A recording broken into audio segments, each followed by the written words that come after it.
consciousness. You know, while the Revolution of 1776 created the United States, the Civil War determined what kind of nation it would be. The war resolved two fundamental questions that was left unresolved by the Revolution.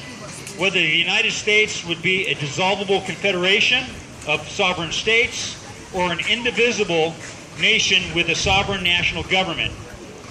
And also, the latter would be whether the nation born of a declaration that all men were created equal, right to liberty, would continue to exist as a slave-holding nation. The event that triggered the war came from Fort Sumner in Charleston Bay on April 12, 1861. Claiming this United States fort as their own, the Confederate Army on that day opened fire on the Federal garrison and forced it to lower the American flag in surrender.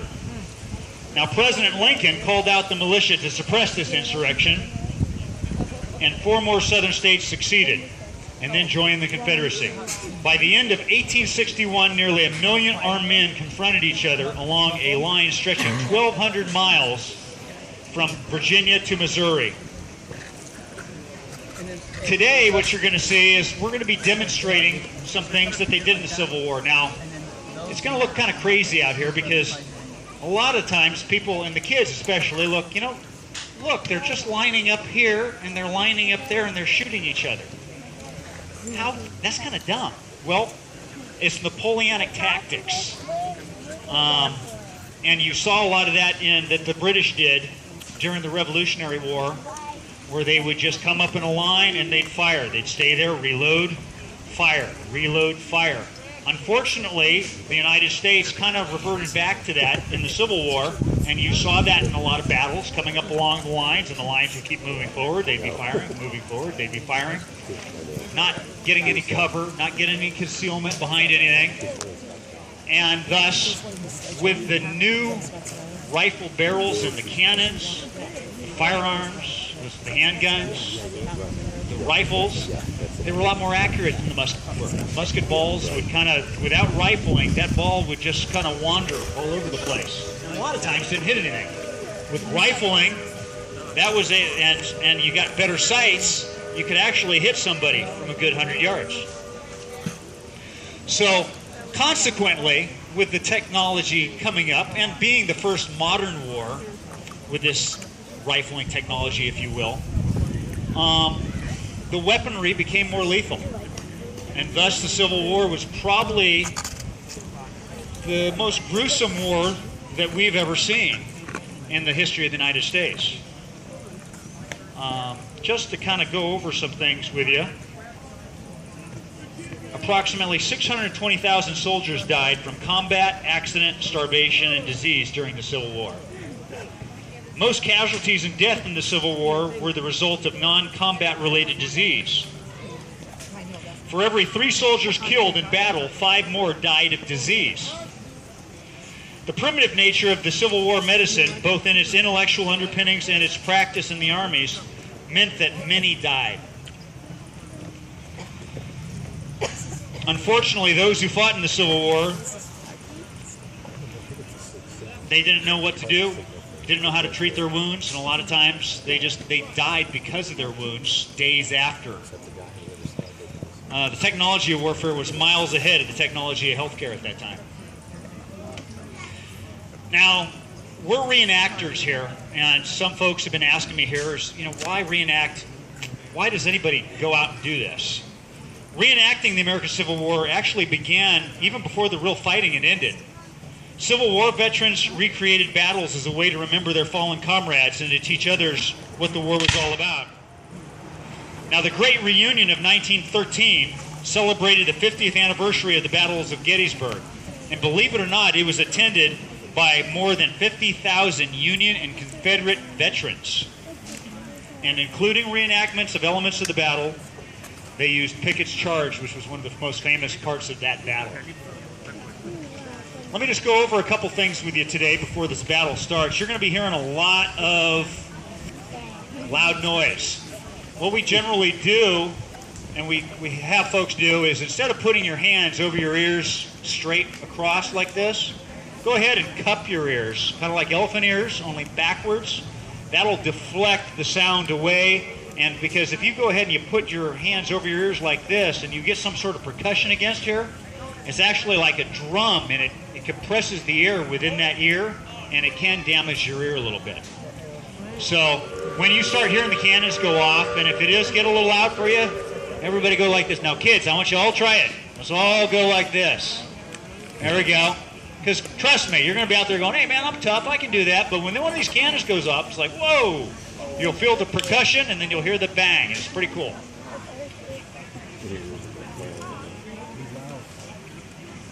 Now today, we look like we have more cannons on the Confederate side than the Union side. That big cannon over there is right by those four gentlemen by the tree, that is a Parrott rifle. It's a cannon, but it's a Parrott rifle because actually it's got a rifle bore in it. The range of that cannon or rifle, as it were, is 2 miles. Now, if you consider that we never really had any kind of laser tracking devices, or you don't have a real good scope besides just the regular glass that they would have out on the field, they were pretty darn accurate with that thing. They could hit stuff. A good cannoneer could hit stuff at about 1.5 miles with that easily.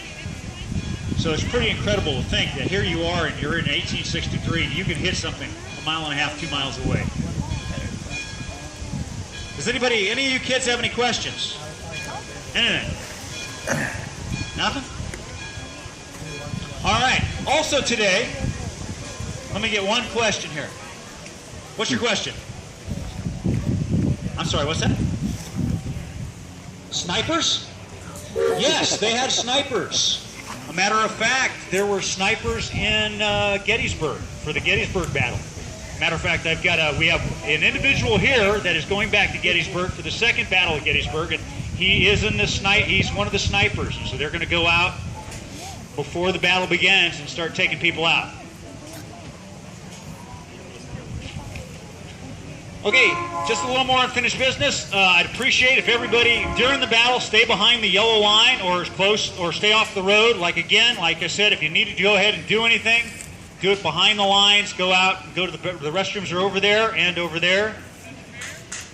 We also have ladies going around with red ribbons on. Now these ladies have been kind enough to go around. What we're doing is asking for a donation. If you want to put $1 or $2 in their basket, this helps us deflect the cost of all the gunpowder that we use, and we're going to be using quite a bit. Now, let me see, if the wind dies down, you get a nice low level of gunpowder on the field, and it really makes it actually looks a little better and more historical when that powder is sitting down on the field. You get to smell it a little bit, but gunpowder has gone up with everything else. And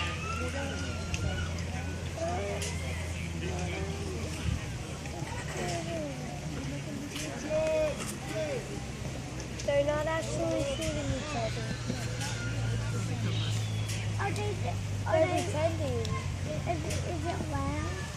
Yeah, kind of. So that's why you go like that. So go like that.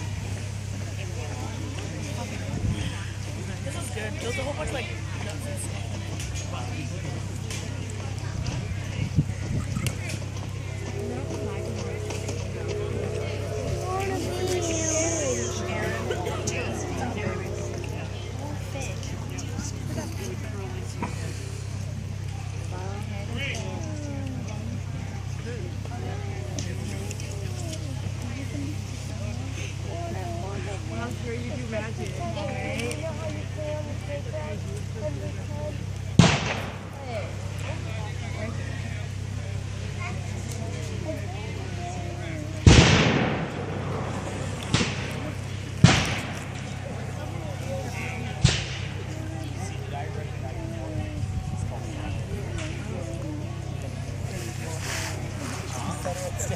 It was just too infiltrated.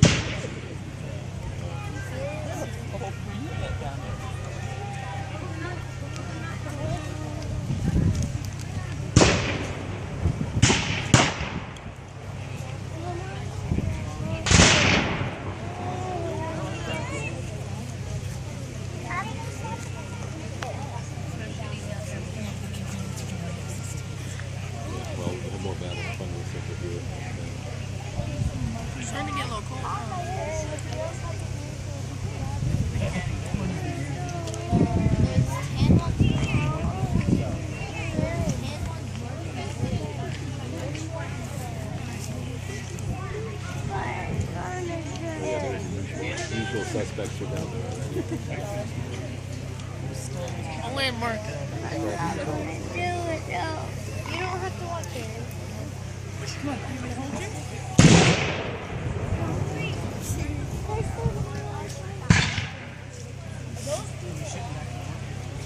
Take it on. Stonewall.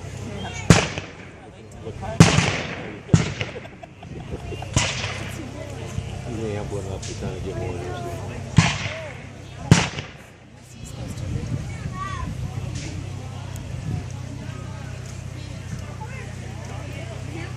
Kind of looks more like that. Yeah, I think that's it.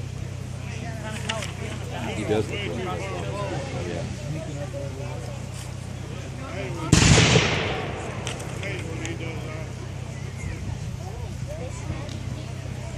So this is 2 hours long.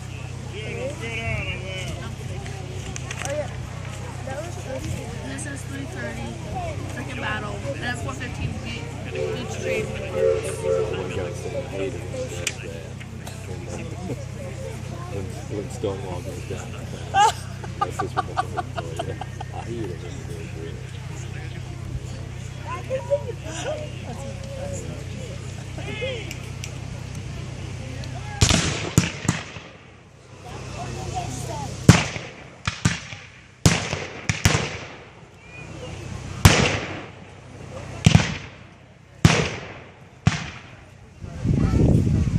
Yeah, I know.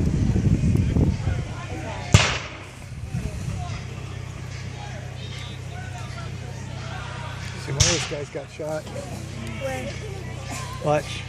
You might go down this time. Look, a couple of them got, got shot.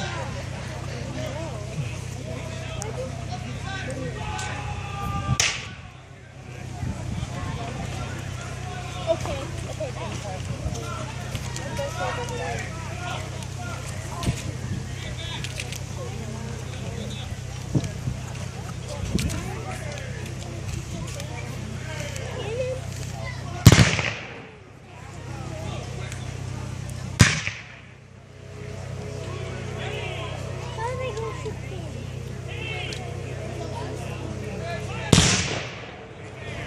Oh, a couple more went down.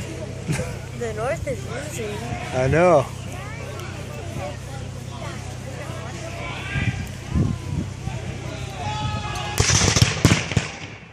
Oh, there went one.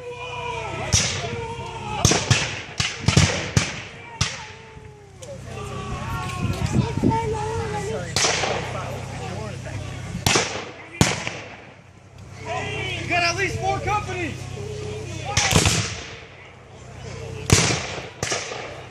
We have it.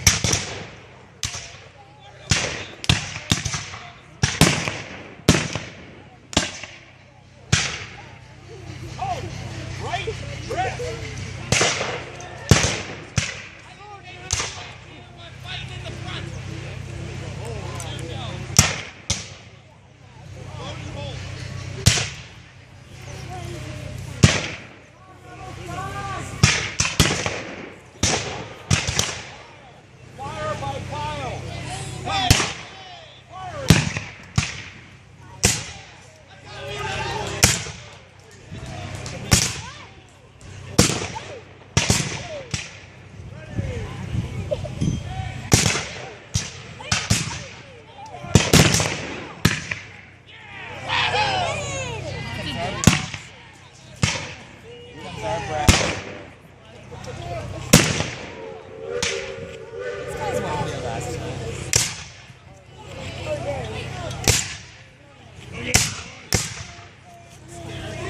Nobody's got a hat and rifle.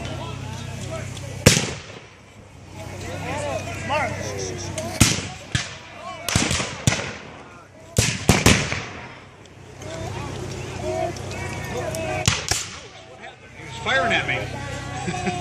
Incoming.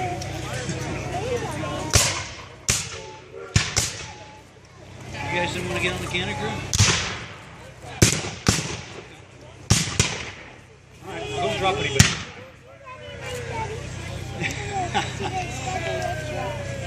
That was funny though. The crowd loved it.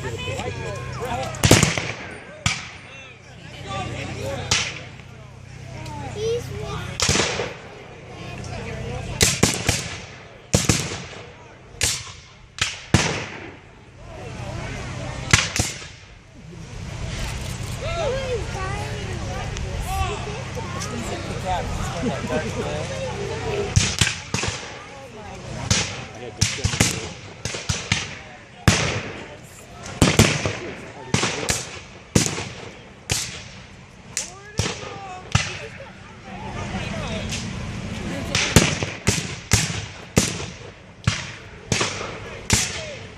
The one guy who fell down dead is right.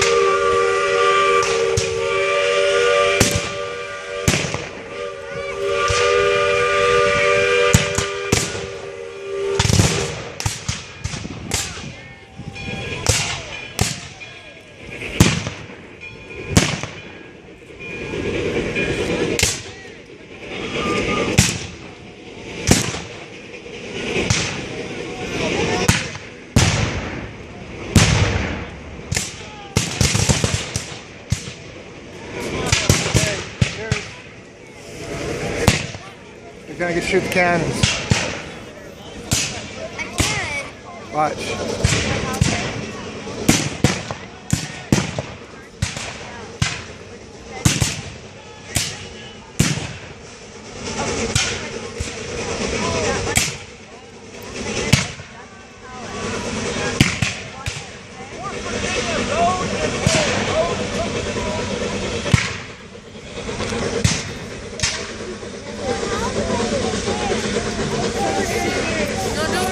Don't do this. See, all those guys are dead. They shot their cannon.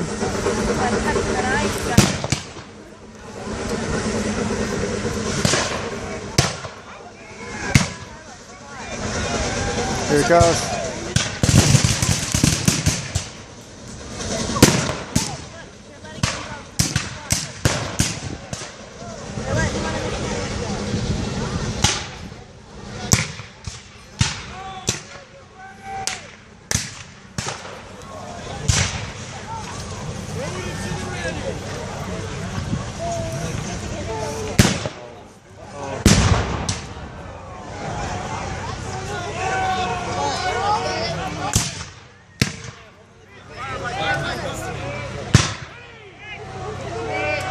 All right, here goes the cannon.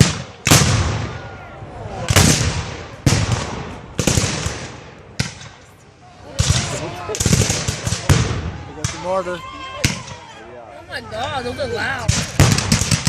That's the mortar.